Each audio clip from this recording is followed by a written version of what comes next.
একজনের কাছে বন্ধক রাখি। কত সালে সেটাও বলবেন? 17 সালে, 2017 সালে। সে আমাকে একটা কত টাকা নিয়েছিলেন, কত টাকা মানে ইন্টারেস্ট ছিল সেটাও বলবেন? বলছি, সে আমাকে দিয়েছিল 1.5 লক্ষ টাকা, এবং ওই 1.5 লক্ষ টাকা যদি আমি শোধ করতে না পারি, জমি দলিলটা সেই দলিল, এই দলিলটা তাকে রেজিস্ট্রেশনে দিয়ে দিতে হবে। আর একবার বলুন কতটা।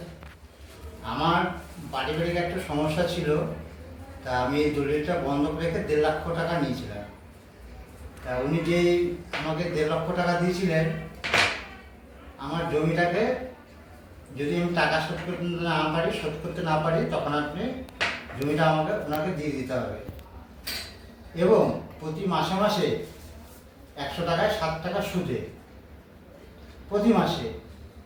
তা উনি ভেবেছিলেন যে জীবনে কোনোদিন আমি বাড়ি ছাড়াতে পারবো না, আর সুদের টাকা তো দিতে পারবো না, আসল তো দূরের কথা। তো এই মতো অবস্থা আমার সঙ্গে অনেকদিন ঝামেলা হওয়ার পরে আমি এই দিদির কাছে আসি। কোন দিদি? শ্রী বাবলি মুখার্জি। এই দিদির কাছে আমি আসি যে দিদি এই ব্যাপার, এই সংক্রান্ত আমার এই সামান্য একটা 1.5 লাখ টাকার জন্য আমার এই বছর 2 চলে যাবে সব। তারপরে এই কথাগুলো আমি গুছিয়ে বলি। তো এই মতো অবস্থায় দিদি ওনাদেরকে ডাক দেয়। ডাক দেওয়ার পরে দিদি সমস্যা মেটান। কি চুক্তি হলো অফিসে? এবং এই অফিসে বসে চুক্তি হয়েছিল মাসে মাসে আমরা কিছু কিছু করে দিয়ে শোধ করবো, এবং সেটা শোধ করেছি। আজকে সেটা যেটা হলো সেটা হচ্ছে ফাইনাল। লাস্ট 11,000 টাকা পেত, সেই 11,000 টাকা আমরা পরিশোধ করলাম দিদির মাধ্যমে, এবং দিদিও দলিলটা আমাদের ফেরত দিলে। আর দিদি না থাকলে আমরা কিছু করতে পারতাম না। আর দিদি না থাকলে পরে আমার মনে হয় আমি বাড়িটা পেতাম না। আমার দিদি জিন্দাবাদ। আরে না, আমার দিদি জিন্দাবাদ। আমি যত বিপদে পড়ি আমি ফোন নাম্বার নিয়ে আমি যোগাযোগটা করেছিলাম। আর আমার দিদি না থাকলে আমি সত্যিকারের আমি ভিটা ছাড়া হতাম।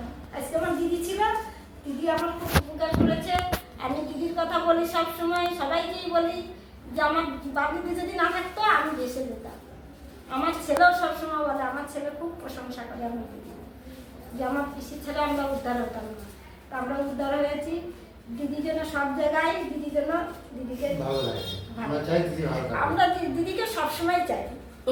দিদি জিন্দাবাদ, বাবুজি জিন্দাবাদ। বেশি বেশি হয়ে গেল। না বেশি হয়নি। ঠিক আছে, বেশি বেশি হয়ে গেল। একদম সত্যি কথা। কেঁদো না। আপনার জন্য আমি রক্ষা পেয়েছি, আর আমি সবসময় আপনার কথা বলি। আমি আরেকজনকে ওরকম সাহায্য করতে চেয়েছিলাম, সেও মতো যাচ্ছিল লাইনে কেটে। আমি বলছি না তুই চল, আমি তোকে নিয়ে যাই, নিয়ে যাই ঠিক আছে উদ্ধার করি। এখন সে উদ্ধার হয়নি। উদ্ধার হয়নি, বলবে চলে আসবে। আমি বললাম কি বলছে কি, তাহলে তুমি নিয়ে চলো। আমি বলি, ঠিক আছে আমারটা আগে উদ্ধার হয় তারপরে আমি তোকে নিয়ে যাবো। কোনো অসুবিধা নেই। আচ্ছা লাইনে সত্যি আচ্ছা, আপনি কত সালে ওনাদেরকে টাকা দিয়েছিলেন, কত টাকা দিয়েছিলেন? 17 সালে। আপনার নাম? আমার নাম অশোক কুমার শাহ। ওনার নাম অশোক কুমার সাহা। গলাটা আসতে দেয়, আমি রিপিট করে দিচ্ছি।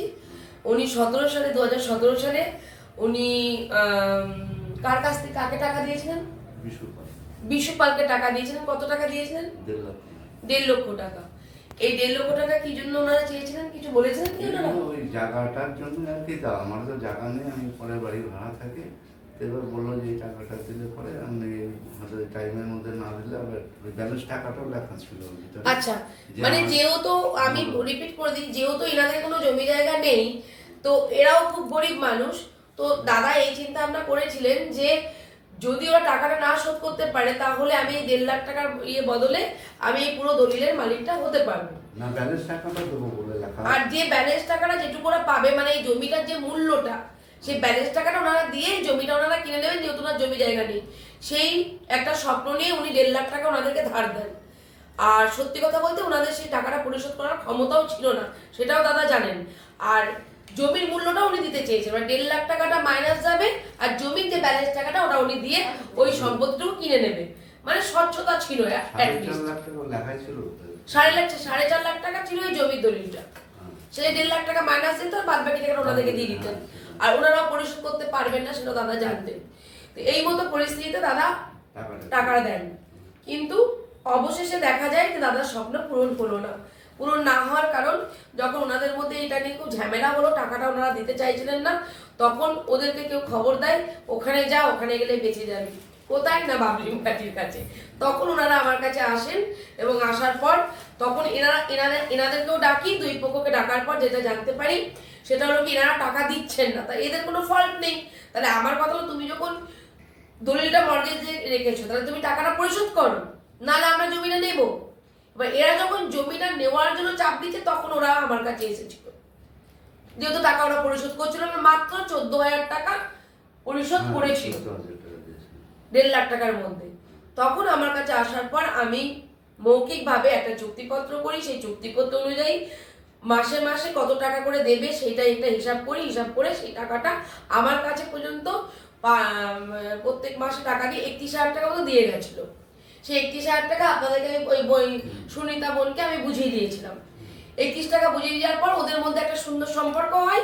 সম্পর্ক হওয়ার পর তখন এরা বলে যে না, আমরা ম্যাডামের অফিসে যাব না, যেতে গেলে আমাদের একটা খরচা হয়, তো তোমাদের হাতে হাতেই টাকাটা দিয়ে দেবো, তাই তো? একটু সরে বসুন। তখন ওনারা টাকাটা ওনাদের মধ্যে আন্ডারস্ট্যান্ডিং হয়। আগে 2024-এ টাকাটা পুরো পরিশোধ হয়ে গেল। 7 বছর পর 1.5 লাখ টাকা টুকটুক করে উনি শোধ করলেন। উনি পেলেন অরিজিনাল দলিল ওনার বাড়ির, আর ইনি মাত্র 11,000 টাকা এখন যেটা শোধ করার দরকার সেটা পেয়ে গেলেন।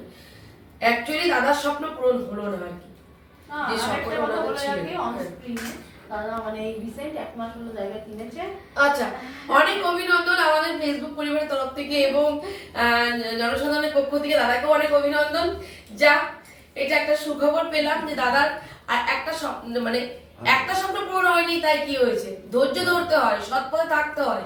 উনি ঠকানোর মানসিকতা ছিলেন না বলে উনিও কিন্তু একটা জমি কিনেছেন। তাই সকলে ওনাকে অনেক অনেক অভিনন্দন জানাই আমরা আমাদের পক্ষ থেকে। একটা মাথা গোজার ছাদ হোক, ঠাকুরের কাছে প্রার্থনা করি খুব তাড়াতাড়ি। খুব ভালো লাগলো। 11 তারিখ আপনার বাংলা 11, মানে হচ্ছে ইংরেজি বাংলা। তাহলে গৃহপ্রবেশে বলছেন তো? হ্যাঁ, এটা তাহলে গৃহপ্রবেশে যাচ্ছি। আমি একা, ছেলে তো বাইরে থাকছে, মানে দিল্লিতে, ছোটটা ছিল ওটাও নেই।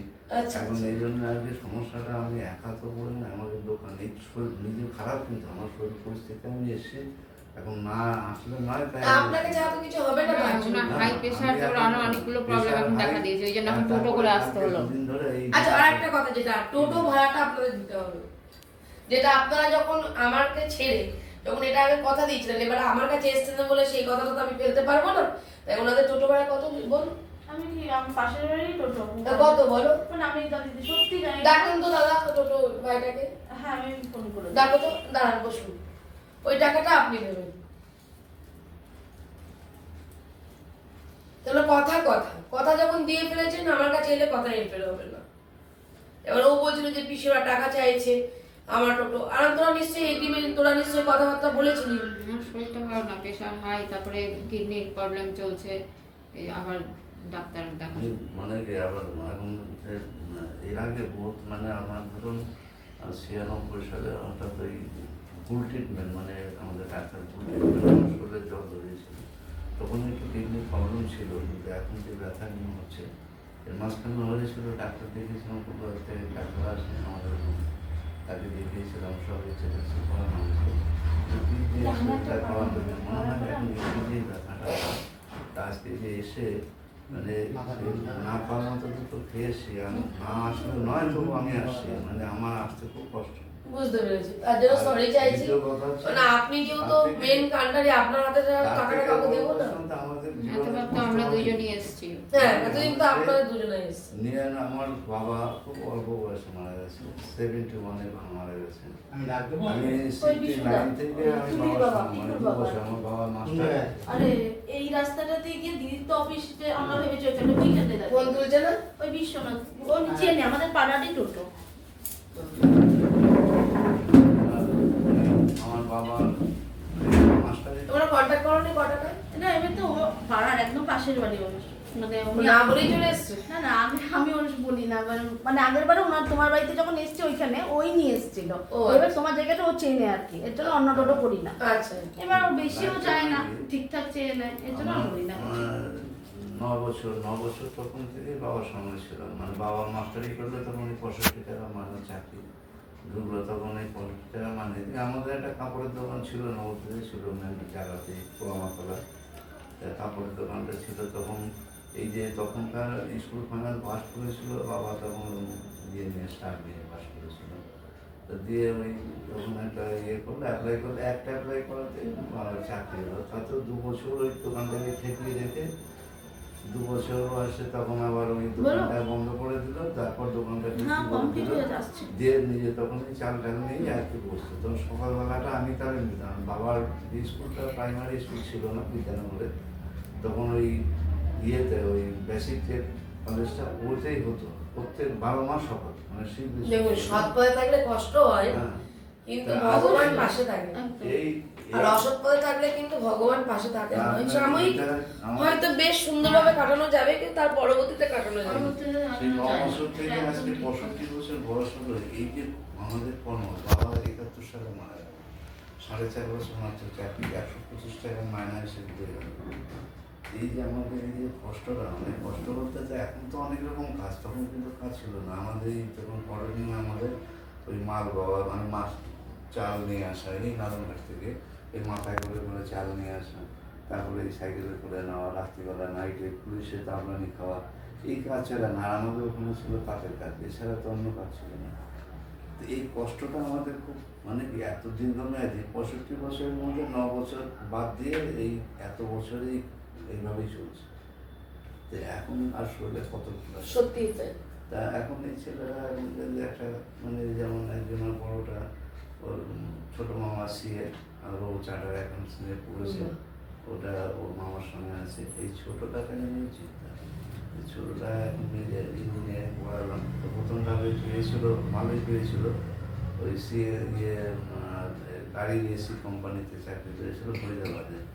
তো ওইখানে ট্রেনিংটা শেষ করে, মানে শেষ হয়ে গেছে, ওখানে যদি 1 মাস থেকে আসে তখন এই করোনার মুখে এখানে এসে আটকা পড়ে গেল। তখন ওই মুহূর্তে পাঠাতে পারলাম না, পাঠাতে পারলাম এখন চাকরি, এখন আবার এখন ওই প্রাইভেট অন্য কোম্পানিতে গেছে হরিয়ানাতে, কিন্তু সেই মাইনা তো পাবে না। ওইখানে যদি থাকতো এসি কোম্পানি, এখন বর্তমান মাইনা প্রায় 35-40 মাইনা পেয়েছে। মানে আমার কষ্টটা আরো লাঘব হতো, মানে এই যে এত কষ্ট করে হবে, আপনার কষ্ট লাঘব হবে, চিন্তা করবেন না। এই জায়গা আমার, মানে কি এগুলো হচ্ছে কপালের ফের। আমি আর একটা আমার জায়গা ছিল, এই যে যে বাড়িটা নিয়ে আসি, এটা ভাড়া আছি, ভাড়া কিন্তু দেই না, এখন ভাড়া নেয় না। 25 বছর হয়ে গেলাম, 26 বছর এই বাড়িটা। যেখানে আমি গেছিলাম না, না, এটা তোমাদের বাড়িতে গেছি না?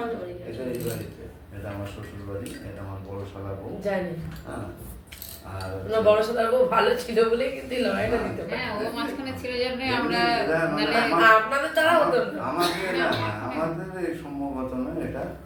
উনি ছিলেন বলে উনি সহযোগিতা করেছেন, যথেষ্ট করেছেন। হ্যাঁ, তা যাই হোক, আমিও ধরুন এখানে আমার বিয়ে হয়েছে, আমি তো 90 সালে বিয়ে করেছি, এখানে 33-34 বছর, প্রায় 34 বছর। তো এইভাবেই আর কি চলছে। তার জায়গা আর একটা কেন, এই যে বাড়িটা নিয়ে আসি, এই বাড়িটা সঙ্গে কথা হওয়ার জন্য ওই জায়গাটা বিক্রি হয়েছে, ওটা আরো ভালো পজিশন ছিল, এখন এটা তো ভেতর পজিশন হলো। কতটুকু নিলেন? হ্যাঁ, এটা 2 কাঠা। কত পড়লো? ওখানে 16.5 লাখ টাকা। এটা ভেতর আরো দাম বেশি, মেন রোডের উপরে এখন অনেক দাম। এটা ভেতর আমাদের বাজারের কাছে। তো মাথা গোজার ঠাইটাই দরকার। দোকানের কাছে। আর কিছু থাক না থাক, মাথা গোজার ঠাইটাই ওইটা আরো ভালো করা ছিল, আমার বাজারের পাশে স্কুলের, মানে প্রাইমারি স্কুলের পিছনে ছিল। তুমি এই যে ডাকলে নবদ্বীপ যাচ্ছ, এটার জন্য তোমাকে ধন্যবাদ। হ্যাঁ, তুমি ডাকলেই চলে যাচ্ছ নবদ্বীপ, এটার জন্য তোমায় ধন্যবাদ। অবশ্যই যাবো। তুমি ডেকেছো, আমি গেছি। অবশ্যই ওরা কেমন আছে গো? সেই ওটা কি হলো? আলাদা আলাদাই তো হলো। আর ওই যে ওই সাথেই আছে। ওর সাথে তা কপালের ফের না ব্যাপারে আমাদের যে জায়গাটা নিয়ে খেতে বলতে কে দেয়? দোকান? উঠে গেল সব, তো ইয়ে উঠে যাচ্ছে না। আর কোনটা ও ফুটপাত উঠিয়ে দিয়েছে। কোনটা রাস্তা রোডে হ্যাঁ। তা দিয়ে ওই যে বাড়িটা আছে, ওই বাড়িটা নেওয়ার জন্য ওই শ্রীরামপুর থেকে একজন এসেছিলেন আপনার কাছে, আজকে হ্যাঁ, শ্রীরামপুর থেকে, শ্রীরামপুর। নবদ্বীপ শ্রীরামপুর থেকে। হ্যাঁ, ছেলে না না, একটা বউ এসেছিল একটা বাচ্চা নিয়ে তাই? মনে গত গত বছর। গত বছর কালকে কি দিয়ে খেয়েছো মনে নেই আমার। যাই হোক, আপনি ফোনে যে একটু ধমকে দিয়েছেন, তারপরের থেকে ওকে বাড়ির থেকে আর ভয়ে বার করে দিচ্ছে না, এই একটা উপকার হয়েছে। ও মানে ফোনে সেই ধমকেছিলাম তারপর থেকে বাড়ি থেকে বের করেনি? আরে না, ওকে 6 মাস পর পর বাড়ি থেকে বার করে দিচ্ছিল। ও হ্যাঁ মনে পড়েছে, ঠিক ঠিক ঠিক ঠিক ঠিক। ওকে ঠিকানা দিয়ে আমি বাচ্চাটা নিয়ে পাঠিয়েছিলাম। এসেছিল, আপনারা পাঠিয়েছিলেন। আমি পাঠিয়েছিলাম। আমাদের স্কুলের পিছনে। হ্যাঁ হ্যাঁ, খালি বলে 6 মাস অন্তর তো বাড়ি থেকে বের করতে দেয়। হ্যাঁ, ওই তারপরে সে অফিস থেকে ফোন করলাম, ফোন করে তারপরে বললাম তুমি বাড়ি যাও, ঢোকো, তারপর আমি দেখছি। হ্যাঁ, এই তার বের করেনি? আর তারপরে ওখানে বাড়িতেই আছে। যা, এই পাঠিয়েছিল, বললো যা তুমি তার জন্য আমি বকা খেয়েছি অনেকটা। এই আপনি যেহেতু পার্টি উপকার করেছেন। ওই জানতে পেরে গেছে, দিয়ে এই দেবনাথ আর রীতাদি আমাকে একটু বকলো, খেলাম বকা, কিন্তু না জানি কি আছে। না, আপনি বকা খেয়েছেন তাই যে উপরওয়ালা তো ঠিক দেখলো আমি আপনাকে যে একটু খুশি, উপকার বকা খেয়ে করবে। আমি খুব খুশি যে ওকে আর বাড়ি থেকে বার করছে না। যে না, সঠিক জায়গায় পাঠিয়েছি এবং উপকারটা আমি করতে পেরেছি। এবার আপনি যদি উপকারটা না করতে হতেন তাহলে কিন্তু আপনাকে বকাটা খেলে তখন আমরা কষ্ট রাগ হতো। হতো তখন। যেহেতু আমি উপকারটা করতে পেরেছি, ভালো কাজ করলেই বদনাম মাস আছে। পর পর তাড়িয়ে দিত, হ্যাঁ, দিয়ে এটা কলকাতায় একদম কাজ কথা, করতো, ভালো কাজ করলেই দিয়ে বদনাম 7-8 আছে। মাস কাজ করার পর দেখতো যে অনেক পয়সা জমে ফেলেছে, আবার শাশুড়ি আদর করে ডাকতো, আবার ওরকম 6-7 মাস থাকার পর আবার ওরকম লাথি দিয়ে তাড়িয়ে দিত। সেই বকা খাওয়ার পরে এখন আর বাড়ি থেকে তাড়াচ্ছে না, আসা বাড়িতেই যাওয়ার আছে। নিয়ে একটা মধ্যে বাহ, ছিল তো। থ্যাংক ইউ, উপরওয়ালাকে অনেক ধন্যবাদ। তখন আসা যাওয়া এত ভয় পায় মানুষ আমাকে কেন কি জানি। এই পরিস্থিতিতে তখন বললো যে তুমি একমাত্র ওইখানে যাও, ওইখানে গেলে যে সমস্যার সমাধান হতে পারে একটু বলতে মানে তখনই সেদিনকে এখান থেকে ঘুরে যাওয়ার পরে ওকে বাড়িতে ঢুকতে দেবে না।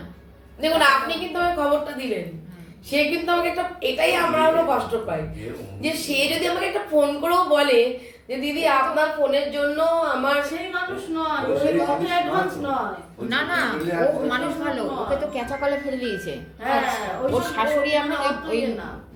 ইয়ে দেবনাথের বাড়িতে কাজ করছে, তো ওকে ভয় দেখিয়েছে তুমি আর ওখানে যাবা না। ও মানে আমার কাছে। হ্যাঁ। ও আচ্ছা আচ্ছা। আপনার কাছে তো আসবে না, আমার সঙ্গে কথা বলা বারণ। ওকে অনেক বুঝিয়ে বুঝিয়ে ঘরে তুললাম। ও ভয় আতঙ্কিত ছিল যে আবার মারবে, আবার এ করবে, আবার ও করবে। যাই হোক মানে আমাদের ওই এইখানটা ওইটা হলে পরে আজকে মানে কপালে ফের নাহলে আড়াইতে বল। মোটামুটি তোর সাহস মন্দ না, তুই ফোন করে এখানে গাড়ি ঘোড়ার আওয়াজ শোনাচ্ছিস আর এখানে ফোনে ঘুমিয়ে পড়েছিস। হ্যাঁ, ডাকুন না। দেয়া হয়ে গেছে ভাড়া দিয়ে। কত টাকা দিবে? ওই ও বলছে ঠিক আছে, রাখ। 400 টাকা কথা কাজ হয়ে গেছে 11 তুই তো ঘুমিয়ে গেছিস, তুই তো রেকর্ডটা দাবিয়েছিলি, রেকর্ডটা পরে শুনে নিবি। তুই বুদ্ধিমান ছেলে, রেকর্ড দাবিয়ে ঘুমিয়ে পড়লি নিশ্চিন্তে, জানিস তো পিসেমণি কিছু করবে সেটা পরে শুনে নেব। তোর মতো বুদ্ধি যদি আমার থাকতো না, সত্যি আমার উপরে বুদ্ধিও আছে, শ্রদ্ধাও আছে। আচ্ছা আচ্ছা, শোনো ঠিক আছে, ভালো থাকিস। হ্যাঁ ঠিক আছে, আসিস, মনে রাখলে তো আসিস, আর মনে না রাখলে ভুলে যাস। ঠিক আছে, ঠিক আছে, রাখলাম, ভালো থাক। হ্যাঁ, মন দিয়ে কাজ কর। হ্যাঁ,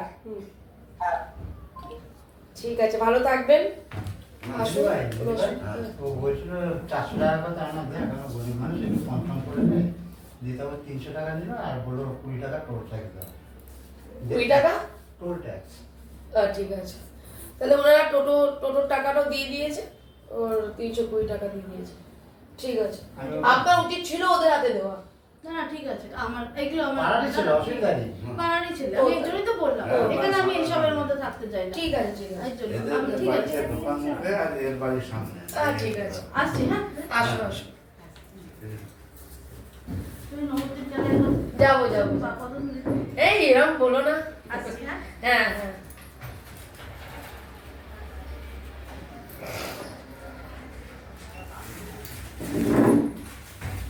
আসুন এখানে। হ্যাঁ, দেবেন না। বাপরে বাপ, না, মিষ্টি আমি খাই না, আমি বাড়ি গিয়ে ফুচকা খেয়ে আসবো। ঠিক আছে। আমি মিষ্টি খাবোই না। কাঁঠালটা মিষ্টি তো। আমি হাত জোর করে আপনাকে বলছি, না, না। এটা আপনার করে নিলাম। আমার ছেলে আমাকে বলে দিয়েছে। আমি কি বলছি শোনো, ঠিক আছে, ওকে আমি আপনার কথা রাখলাম তো। ওকে বলবে এই টাকাটা দিয়ে ওকে জামাই আনো কেনে, এটা আমার তরফ থেকে। আমি করবো না, রাখো। তোমরা গরিব মানুষ পাবে কোথায়? আমি ওটা ইয়ার্কি করলাম, সবসময় আমি সিরিয়াস থাকি না, আমি ইয়ার্কি সত্যি কথা বলে কি, একদিন এমন বলেছে সামনেই বলতাম, ছেলে যখন বিছানায় পড়ে আপনার না দেখলে বুঝতে পারবেন না, বলছে কি তোরা তো মরবি না, আমাদেরকে মার। আমার তো একটা সন্তান, ওনার তো দুটো সন্তান, উনি কি করে বলে এই কথাটা বলো? মানে উনি কি ছেলে করে তখন বলে? accident- আমার ছেলে তখন ট্রেন থেকে পড়ে গিয়ে সবাই বলে বাঁচবে না। আমি তখন পাগল হয়ে বর্তমানে যেতাম। নিউরো ডাক্তার উনি বলছে আপনার ছেলেকে আপনারা আটকেছেন কিভাবে ওই টাইমটায়। তখন আমার সামনে বলছে কল্যাণী দিদি যে তোরা তো মরবি না, আমাদেরকে মারবি। তাহলে বলেন কতটা কষ্ট পেয়ে আমরা ওনাদেরকে সত্যি কথা বলে ওনাকে বলেছিলাম যে দিদি দেখেন আমরা পুরো সুরটা দিতে পারবো না, অল্প কিছু হলেও দেবো। এ কথাও বলেছিলাম, ওটা মানবে না, ওটা বলে আমরা মানবো না। তাহলে আমি তো বলেছি, আমি তো না স্বীকার করিনি যে আমি টাকা তোমার তো দেবো। সুদ দিতে হলো না, হুম? আমার কাছে আসার পর তোমার সুদ দিতে হয়নি। না, তোমরা তো সুদে সুদে তো বিক্রি হয়ে যেতে। তখন তো এই কথা বলেছিলাম, তখন কত টাকা করে একটা সুদ ছিল? 1.5 লাখ টাকায়। 100 টাকায় 7 টাকা সুদ। 1 হ্যাঁ? টাকা 7 টাকা। 100 টাকায় 7 টাকা, তাহলে 1.5 লাখ টাকায় 7,000 টাকা। 7,000 টাকা। এবার আসল কথায় ফিরে আসছি আপনাদের সাথে। 10,500 টাকা। ঠিক আছে, দেখুন আমি কি আর বলবো, আমাদের না দিদি ওই সময় আমাদের একটা লোন স্যাংশন হওয়ার কথা ছিল, মানে 60,000 টাকা একটা লোন আমাদের টার্গেট ছিল যে ওই লোনের 60,000 টাকাটা নেবো, আচ্ছা। নিয়ে ওনার হাতে ট্রান্সফার করে দেবো। 1 মিনিট আমি আসছি আপনাদের সামনে। এটা তো এই দলিল আর টাকার যে লেনদেনটা ওটা হয়ে গেল। এবার আসবো আসল কথায়, যে কি উপকারটা করতে পেরেছি আপনাদের ভালোবাসা আশীর্বাদ, আর আপনারা পাশে থাকলে আমি আরো কি কি করতে পারবো সেই বিষয় নিয়ে আপনাদের কথা বলবো। একটু সময় আছে হাতে, তার জন্যই কথা বলছি। দ্বিতীয় কথা হলো কি, এনারা কতটা বেঁচে গেলেন সেটা আপনাদেরকে শোনাবো, জানাবো। পুরো বিষয়টা ওনারাই তুলে ধরবেন, কারণ অনেকেরই মাথার উপর দিয়ে যাচ্ছে। আমারও যে মনে আছে পুরোপুরি তাও বলবো না, আমারও কিন্তু অনেক কিছুই মনে নেই। তো ওনারা স্মরণ করিয়ে দিয়েছেন, এবার আমি বলবো, ওনারাও বলবে পুরো। তা আমি চাই যে আপনারা এইভাবেই জনসাধারণ আমাকে সহযোগিতা করুন। এইটা যদি কোর্টে যেত, জীবনেও এই সমস্যা মিটতো না, জীবনেও এই সমস্যাটা মিটতো না। এটা আমি বাবলি মুখার্জি লাইভ ক্যামেরায় বলছি। যদি কেউ যদি কোনো প্রতিবাদ করার থাকেন আপনারা প্রতিবাদ করতে পারেন, তাতে আমার কোনো আপত্তি নেই। এই সমস্যাটা মিটতো না। ফার্স্ট, দ্বিতীয় কথা হলো কি, এদের মৃত্যু হয়ে তাও মিটতো না। ঠিক আছে, না ওই পক্ষ কিছু পেতো না এই পক্ষ, এনারা হারিয়ে ফেলতেন হয়তো কিছু, বা কোর্টে কেস চলতো, কেস চালানোর মতো এনাদের ক্ষমতা নেই। তো সেই জায়গায় এনারা জিতে যেতেন, মানে এনাদের যে বাড়ির দলিলটা আজকে ওনাদের কাছেই থাকতো। কিন্তু সেই জায়গাটা যে ওনারা কিভাবে উপকৃত হলেন, শুধুমাত্র আপনারা আমাকে একটু ভালোবাসার আশীর্বাদ দেন, তার জন্য আমি যতটুকু মানুষের জন্য করার চেষ্টা করি। যদি আপনাদের ভালোবাসার আশীর্বাদ না পাই, তাহলে হয়তো আমি করতে পারবো না। তার জন্য আমি বলি, প্রত্যেকটা কাজের সাফল্যের চাবিকাঠি আপনারা। কারণ দেখুন, আমি উইদাউট ইন্টারেস্ট, বিনা স্বার্থে এই যে কথা বলি, আমি এগুলো তুলে ধরতে চাই না। যেহেতু দেখুন আজকে ওনারা এসছেন, আবার ঠেলায় পড়েছেন, না হলে এই কাজটাও আপনারা কেউ দেখতে পারতেন না। এটা আমার মনে হয় অনেক পরম সৌভাগ্য। ঈশ্বর মনে হয় আমার মুখের দিকে একটু তাকিয়েছেন, যে এইরকম একটা ব্যাড সিচুয়েশনের মধ্যে আমি যাচ্ছিলাম, তার মধ্যেখানে আস্তে আস্তে যে উত্থানটা হচ্ছে, তার মধ্যেখানে যে আমি কি করে রেখেছি সমাজের জন্য, সমাজের মানুষের জন্য, তারই একটা উদাহরণ আজকে। অ্যাকচুয়ালি আমি কাজ করে দিয়ে চলে আসি, আমি কোনো রকম ভাবে কিচ্ছু করি না, জানি না, তাদের কাছে আর যাইও না, তাদের সাথে কোনো যোগাযোগও করি না। আমি জানি তারা বিপদে পড়ে গেলে তারা নিশ্চয়ই আমার কাছে আসবেন, আর যতক্ষণ পর্যন্ত তারা ভালো থাকবেন আমার কাছে কেউই আসবেন না। তো আসছি আমি নেক্সট লাইভে আপনাদের সাথে কথা বলবো, কিছু আলোচনা করব, এবং কেন মানুষ ভালোবাসেন, কি জন্য মানুষ এত বিশ্বাস করেন, আর আমি কেন এত উঁচু গলায় কথা বলি, সে যেই হোক না কেন, সে থানা বলুন, পুলিশ বলুন, উকিলবাবু বলুন, সমাজের প্রভাবশালী মানুষ বলুন, উঁচু গলায় কথা বলার একটাই কারণ, যে আমি জানি আমি কি। ওই জন্যই আমি একটু উঁচু গলায় কথা বলি। হ্যাঁ, আমার কথাটা একটু রূঢ় ভাবে কথা বলি, কিন্তু আমার কথা কর্কশ হলেও আমি অন্তর থেকে মানুষকে ভালোবাসি, শ্রদ্ধা করি। আর যে কোনো কাজই আমি করি না কেন অন্তর থেকে করি, কোনো রকমভাবে কিছু পাওয়ার বিনিময়ে করি না। পাওয়ার বিনিময়ে করলে প্রথমে ওনারা যখন অনেকক্ষণ ধরে এসে অপেক্ষা করছে, আগে আমার টাকাটা আমি বুঝে নিতাম, বুঝে নেওয়ার পর দুই পক্ষের কাছ থেকেই বুঝে নিতাম। কারণ এত বড় একটা উপকার, প্রায় ধরুন আজকের বর্তমান যে সময়, তার মধ্যে এই জমিটা নেই করে 8 থেকে 10 লাখ টাকার বেশি হবে তো কম হবে না, যেটা ওনারা ফিরে পেলেন। ইনাদের কত টাকা ইন্টারেস্ট বাঁচিয়েছি সেটা আমি বলবো লাস্টে, আসছি নেক্সট লাইভে, সঙ্গে থাকুন। এই আপনি যে যখন ওই মাঠে ওটা শুনবো নেক্সট। এটা তো ঠিক হচ্ছিলেন, ওইটার থেকে আমি ফোন নাম্বারটা নিয়ে আপনার কাছে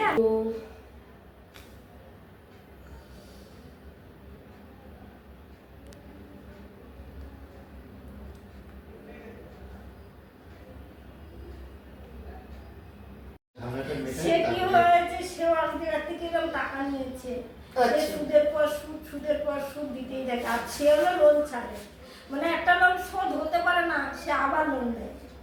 দিয়ে এমনকি তাকে এমন জায়গা নিয়ে গেছে, বিক্রি অব্দি করে দিয়েছিল, সে পালিয়ে চলে এসেছে, এসে এখন কলকাতায় কাজ করে এখন তাকে সুদে আসলে টাকা দিচ্ছে। মানে প্রত্যেক দিন ওর 100 টাকায় 50 টাকা সুদ দিতে হবে। তাই বললাম, দেখ তুই বলিস না, সেটা আমি দিদির কাছে তোকে নিয়ে যাবো, তুই নিয়ে গিয়ে দিদির সঙ্গে পাঠাবো, তোর সুদ দিতে হবে না, তুই উদ্ধার হবি। কিন্তু সে এখন কলকাতা আছে, এবার আসলে আমি বলেছি আমি উদ্ধারে তোকে নিয়ে যাবো। অবশ্যই। এবার আমি কিছু বলতে চাইছি, এবার আমি যেটা বলতে চাইছি, যেটা মেন, যেটা আমি আপনাদের কাছে সামনে তুলে ধরবো, 2017 সালে 1.5 লক্ষ টাকা পারিবারিক সমস্যার জন্য তিনি পাশের বাড়ি থেকে বা প্রতিবেশীর কাছ থেকে সাহায্য নেন। সেখানে 1.5 লক্ষ টাকা যখন দেয়, তখন তার বাড়ির এই যে দলিলটি, এটা সেখানে মর্গেজে রাখা হয়। কারণ তারা জানতেন যে এনাদের যা পরিস্থিতি, তারা কখনো এই টাকা পরিশোধ করতে পারবেন না, সেটা উনি দাদাও বলে দিয়েছেন। যদি পরিশোধ করতে না পারে, তাহলে যে এই জমি যে দলিলে যেটা লেখা আছে, জমি দলিলে লেখা আছে 4.5 লাখ টাকা এই জমিটার মূল্য, তাহলে 1.5 লাখ টাকা মাইনাস যাবে, তার ব্যালেন্স টাকাটা তাদেরকে দিয়ে তিনি জমিটা নিয়ে নেবেন। এটা হয়েছিল একটা স্ট্যাম্প পেপারের চুক্তিপত্র, 10 টাকা বা 50 টাকা স্ট্যাম্প পেপারের চুক্তিপত্র হয়েছিল। এই চুক্তিপত্র যখন হওয়ার পর এনারা খুব জর্জরিত হয়ে যায়। জানি না ওনারা কোথা থেকে এমন নাম্বার পেলেন। ওই যে সেই নবদ্বীপে একটা সমস্যা ছিল। কি হয়েছিল না, স্টেডিয়ামের মাঠের ওই সাইডটায় একটা মেয়ে সেই সেই পেটে কথা জল নিয়েছে জমে ডাক্তার, সেই বলেছিল না ডাক্তার উকিলের পাশে, ও আচ্ছা আচ্ছা আচ্ছা আমি ওখান থেকে ফোন নাম্বারটা নিয়েছিলাম। আচ্ছা, এবার বুঝতে পেরেছি। তার মানে আমি সেই নবদ্বীপে যে 37 ঘন্টা লড়াই দিয়েছিলাম উকিল বাবুর বাড়ির সামনে, উকিল এবং ডাক্তার তার বাড়ির সামনে ধর্ণা দিয়েছিলাম, হ্যাঁ ভুয়ো ডাক্তার বেরিয়েছিল, সেখানে ইনি ওখান থেকে আমার নাম্বারটা নেন। কারণ সেই নবদ্বীপে আমাকে মনে হয় ওই 37 ঘন্টা লড়াইয়ের পর জয়ের মালা পরিয়েছিল আমার নবদ্বীপ থেকে। তো সেই সময় উনি আমার নাম্বার নেন, তারপর উনি আমার সাথে যোগাযোগ করেন, ওনাদের একটা সমস্যা আছে এটা বলেছিলেন। তারপর উনি অফিসে আসেন। তো অফিসে আসার পর যখন এনারা বলেন যে জমিটা আমরা নিয়ে নেবে ওনারা জমিটা, যেহেতু এরা টাকা পরিশোধ করতে পারছে না, তখন আমার কাছে আসার পর দুই পক্ষকে আমি ডাকি, এবং ডাকার পর আমি জানতে পারি যে 1.5 লক্ষ টাকা এটা দলিল মর্গেজ রয়েছে তাদের কাছে, বন্ধক দলিলটা। তারপর এই 1.5 লাখ টাকার ওপরে তাদের 100 টাকায় 7 টাকা সুদ, তাহলে 1.5 লাখ টাকায় 7,000 টাকা সুদ হচ্ছে। না 10,500 টাকা, হ্যাঁ 10,500 টাকা, 10,500 টাকা প্রতি মাসে ইন্টারেস্ট। ও সরি, আমি অত হিসাবই নই, তার জন্য একটু ভুল বলেছি, সরি। মানে এনাদের এইটা দলিলটা তো বন্ধক রয়েছে এনাদের কাছে যারা দেখলেন, তারপরও এই 1.5 লক্ষ টাকার ওপরে, কেমন দেখুন 1.5 লক্ষ টাকার ওপরে তাহলে 100 টাকায় 7 টাকা সুদ, 1.5 লাখ টাকায় 10,500 টাকা সুদ। এবার প্রতি মাসে তাহলে ওনারা 10,500 টাকা সুদ দেবেন না ওনারা দলিল ছাড়াবেন, কি করবেন? তার মধ্যে ওনারা কিছু করেন না। মানে অ্যাকচুয়ালি ছেলেটা তখন ছোট ছিল, পড়াশোনা করতো, পড়াশোনাটা বন্ধ হয়ে মানে হাতের কাজ কিছু করতো। দাদা আপনি কি করতেন জানো? আমি একটা ছোটখাটো কাজ করি, ওই রিং ফিতে কাটি। রিং ফিতে কাটে। আপনি সাইকেলে সেলাই মেশিনের কাজ করি। সেলাই মেশিনে কাজ করে। তো তখন এই সব কিছু জানার পর ওনারা যখন এখানে এসে পড়েন দুই পক্ষকে আমি একটা কথাই বলি, দেখুন সুদ দেওয়া যাবে না, কারণ সুদ দিলে এরা জীবনেও এই টাকাটা শোধ করতে পারবে না। কারণ তার আগে ওরা 14,000 টাকা দিয়েছিল, 1.5 লক্ষ টাকার মধ্যে 14,000 টাকা দিয়েছিল। এই 14,000 টাকা দেওয়ার পর থেকে মানে 10,500 তার মধ্যে কিছু আসল দিয়েছিল, তারপর থেকে এনারা আর পাচ্ছিলেন না। তারপরে পড়ে গেল ধরুন লকডাউন। তো এই মতো পরিস্থিতি আমার কাছে আসার পর জানি দুই পক্ষই আমার কথা শুনেছেন, তার জন্য দুজনকেই ধন্যবাদ। যে আমি ওখানে বলি, দেখুন আমি কে, আমি তো কেউ না, আমি তারা তো চুক্তি করেই তো সুদটা নিচ্ছেন। হ্যাঁ, সুদের টাকা লেখা ছিল না, সুদের টাকার যে সুদটা যেটা ওটা এক্সট্রা, আর এই যে এগ্রিমেন্টটা হয়েছিল যে জমিটা নিয়ে নেবে সেটা কিন্তু আলাদা, আইনগতভাবে ওটা হয়েছিল। আর এই সুদটা কিন্তু আলাদাভাবে এটা মৌখিকভাবে হয়েছিল। তাহলে 10,500 টাকা করে একজন সাইকেলের ফিতে কাটে আর একজন হলো কি সেলাই মেশিনে কাজ করে। তো সেখানে তাদের সম্ভব ছিল না বলে আমি তাদেরকে বুঝিয়ে ইন্টারেস্টটা না দেওয়ার জন্য অনুরোধ করি যে এরা দিতে পারবে না। হ্যালো, কে বলছেন? হ্যাঁ, কোথা থেকে বলছেন? হ্যাঁ, কোনো বিষয়ে কথা বলবেন দাদা?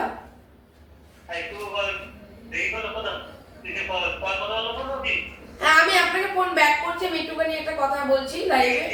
হ্যাঁ, তো তখন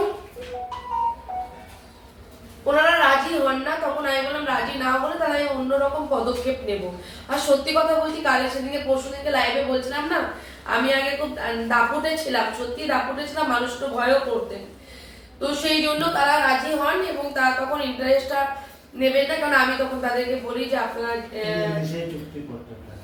এইটা হলো সেই চুক্তিপত্র, আপনাদেরকে পরে দেখাচ্ছি, ঠিক আছে? আমার কাছেও দিয়ে গেছেন, এই চুক্তিপত্রটা আপনাদেরকে দেখাবো। এই চুক্তিপত্র অনুযায়ী আমি সবকিছু দেখে দেখলাম এরাও জমিটা পাবে না আর ওদেরও লাভ হবে। তখন ইন্টারেস্টটা বাদ দিলাম, 10,500 টাকা করে বাদ দিলাম। আসল যে 1.5 লাখ টাকা তারা কি করে পরিশোধ করবে তার জন্য আমি বসে দুই পক্ষকে নিয়ে আমার ওই অফিসে, পুরোনো অফিসে বসে একটা মীমাংসা করলাম। এবং তখন সেই মীমাংসায় অনেক জ্ঞান অশান্তি হওয়ার পর এনাদেরকে বললাম যে এই টাকাটা পার মান্থ যেটা আপনাকে আমি বলছি, আপনি কত দিতে পারবেন মাসে?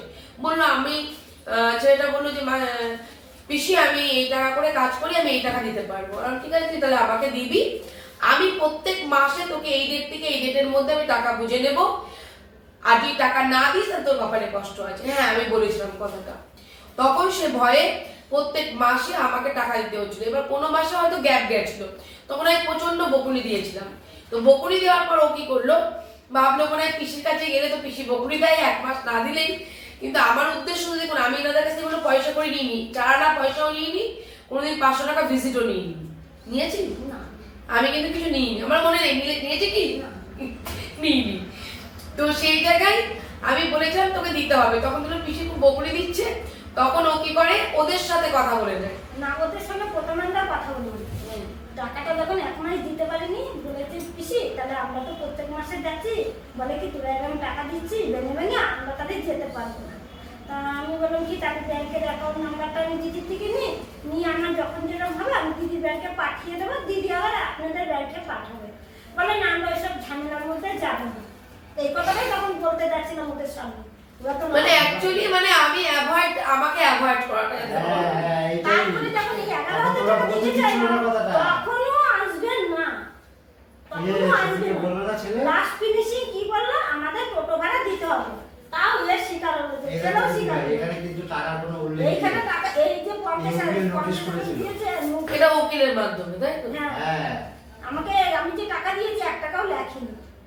তাহলে আমার টাকাটা আমি যে দিলাম তাহলে সেটাই আমি দিদিকে জিজ্ঞাসা করলাম যে আমি যে 50,000 টাকা দিলাম তাহলে আমার সেই টাকাটা কেন। তাহলে কি হলো, ওনাদের উপকারটা 1,5 লাখ টাকার মধ্যে 10,500 টাকা করে পার মান্থ কিন্তু তাদের টাকা বেঁচে গেল প্রথম। খালি আমার মৌখিক কথাতে 10,500 টাকা করে বেঁচে গেল। ওনারা টুকটুক করে দেখুন পরিশোধ করলেন।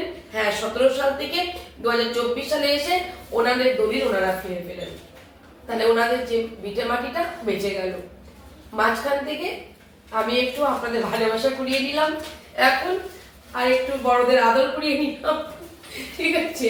আর ছোটদের তো অপরন্ত ভালোবাসা পাই, মাঝখান থেকে এইটুকু পেলাম। এটাও আমার কপালে ছিল না, খালি ওই যে 4,500 5,000 টাকার যে হেল্পের হচ্ছিল এই দুজনের মধ্যে, ঠিক আছে, ওনারাও আসবে না, এরাও যোগাযোগ করতো না তারপর থেকে। ওই দিদি ভাই ওর 4,500 টাকার জন্য না, ওই যে আমাদের 11,000 টাকা দিয়ে দাও, এখান থেকে এখানে দিয়ে দেবো। না না, ওরা বলছিল যে আমাদের 15,000 টাকা পায়। না, না, না, না, ওরা বলছে 11,000 টাকা পায়। এই যে খাতাটা এই যে বউটা দেখলো, ও বললো 11,000 টাকাই পায়, কিন্তু উনি যে ওইখানে টাকাটা লেখেনি, ওই খাতাতে উনার আছে, আমরা সেটা জানি না। আর আমাদের আমাদের জানায়নি। ইনি কি করছিল, প্রথম যখন টাকা দেবে ইনি বলেছে খাতা মাতা কিছু লাগবে না, একটা পত্রিকা নিয়ে আসি, নিয়ে এসে সেই করে টাকা। আমি বললাম দেখো করতে করতে 3 মাস, ওর পরে কোনো ভ্যালু থাকবে না, তা তোমার যদি টাকা দিতেই হয় তাহলে আমি টাকা দেবো, আমি একটা খাতা বানাবো। উনিও বলে খাতা লাগবে না, ছেলেও বলে খাতা লাগবে না।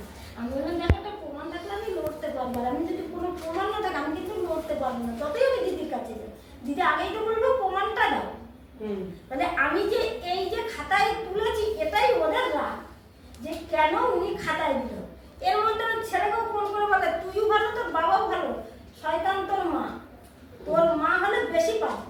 আর আমি খাতার মধ্যে আমি নিজে কিছু লিখি এই খাতার মধ্যে আমি বলেছি তুমি কিছু লিখবে না। ওরা আগে টাকা গুনে নেবে, তারপরে লিখতো। তারিখ লিখবে, ডেট লিখবে, টাকা কত দিল সেটা লিখবে, উনিই লিখবে। আমি টাকা দিতে গেলে আমাকে বলে তোর হাতে টাকা আমি নেবো না, আমাকে এইভাবে কথা বলে, তুই তুকারি করে। ওই জন্য আমি যাই না, হয় ছেলে যেত না ওর বাবার কথা টাকা দেবো না, তুমি দিয়ে আসো, আমি যাবো। যাক, আপনাদের ভালোবাসা আশীর্বাদে ওনারা দলিল ফিরে পেয়েছে, এটুকুই আমার কাছে মানে আমার কি বলবো, একদম ঠিক লিখতো। একদম আমার কিন্তু না আমার ভাগ্য জিন্দাবাদ, আমি এটা যে আমার করেই বলি। লাস্ট ফিনিশিং মুহূর্তটুকু, এই আনন্দের মুহূর্তটুকু আজকে আমি থাকতে পারলাম।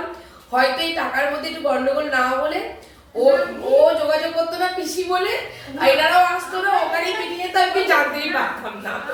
আর আমার অ্যাকচুয়ালি কিছু মনেও থাকে না কার জন্য আমি কি কাজ করি কি করি না। এর জন্য আমি সবসময় ছেলেকে বলি বাবু পিসিকে ফোন করেছিস না, জিজ্ঞাসা করবেন। তা করেছি। আমি সবসময় বলি বাবু পিসিকে ফোন করেছিস, এই যে টাকা দেয় তাও আমি বলি বাবু পিসিকে ফোন না করেনি, আমি এইদিকে বিপদে পড়ে ফোন করেছে, আর অ্যাক্সিডেন্ট হয়েছিল যখন তখন ফোন করেছিল যে পিসি আমার অ্যাক্সিডেন্ট হয়েছে, অ্যাক্সিডেন্ট মারাত্মক হয়েছিল তো। যে ওরা গন্ডগোল করছিল তখন। হ্যাঁ, এই যে আমি যখন এই টাকাটার কথা বলেছি, আমি বলছি দিদির ছাড়া কোনো কিছু করবো না। বলছে আমরা টাকা দিয়েছি, আমরা এখানে মিটাবো। আমি বলছি না, আমি এখানে মিটাবো না। আমার যদি 11,000 টাকা 15,000 টাকার কথা যদি বলেন আমি তাও দিতে রাজি হতাম, কিন্তু দেরি হতো। কিন্তু এইটা কি সমস্যা, আমাকে এইটা শুধু জেরক্স করে এনে দেবেন, এটা আমার লাগবে না, এটা ওরা দিয়ে গেছে। আচ্ছা, এই উকিলের ইয়েটা জেরক্স করে আনবো। ওটা আমার লাগবে, কারণ এটা আমার তো এই যে কাজটা যে করলাম এটা আমার সাকসেস স্টোরির ইয়েতে উঠবে। আচ্ছা তাহলে এটা নিয়ে আসছি। আচ্ছা, এইটা কার? এটা আমাদেরই। অরিজিনাল না এটা? হ্যাঁ, দলিলটা কই? ওই তো দলিল, ওই যে তলায়। এটা প্রথম পেজটা না? হ্যাঁ। কি খুলে গেছে না তো? ও না না, ওরা এর থেকে এটা জেরক্স করে রেখেছে। হ্যাঁ, এটাই আমরা চেয়েছিলাম যে এটা থেকে আমাদের একটা জেরক্স দেন, আমরা বলেছে দিয়ে দেবো। বুঝতে পেরেছি। তোমাদের অরিজিনাল দলিল, হ্যাঁ এটা? হ্যাঁ, ওটা আমার। কিছু থেকে এটা আমরা রেখে যে দেবো। তোমার লাগবে না আর কিছু? না না না, আমাদের লাগবে। তো হয়ে গেল সব আমার এখন। হ্যাঁ। থাক, এইসব সব দলিল পত্র সব এখন আমার। কত কাটার মালিক হলাম আমি? বাবা, 1 টাকার না। কত কাটা জমির মালিক হলাম? আমাদের এই জমিটা লিখিত আছে তোমার 1 কাঠা 3 টাকার মতন, কিন্তু জমিটা আছে প্রায় 2.5 কাঠা। খাতাটা আপনি দেখতে পাবেন। আর খাতা নিয়ে কি করবেন? খাতা তো আমারই আছে, এটা অরিজিনাল খাতা।